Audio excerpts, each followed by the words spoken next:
A dimly lit street in Sacramento, California, with the camera panning to a series of news headlines from the 1970s and 1980s. The Golden State Killer, one of America's most infamous criminals, evaded capture for decades, leaving a trail of fear and confusion across California. From a string of brutal rapes to a series of chilling murders, his reign of terror spanned over a decade and captivated the nation.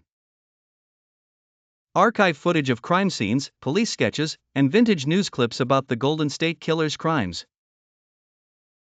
Beginning his spree in the mid-1970s, the Golden State Killer committed over 50 rapes and 12 murders across multiple California counties. His ability to blend into the shadows, avoid capture, and taunt his victims made him a ghostly figure in the annals of criminal history. Interview with detectives and forensic experts discussing the case's complexity and the challenges faced during the investigation. The Golden State Killer was incredibly meticulous. He had no apparent pattern and used a variety of methods to evade capture. His crimes were a chilling mix of calculated violence and psychological torment. Footage of the breakthrough in the case with the use of genetic genealogy to identify the suspect.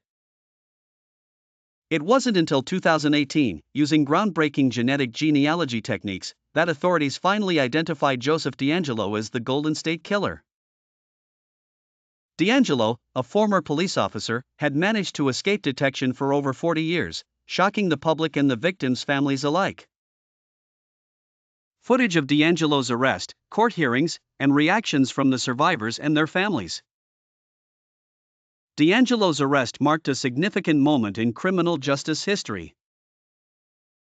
His trial and the eventual confession to his crimes brought some measure of closure to the victims and their families, but the haunting legacy of his crimes lingers on.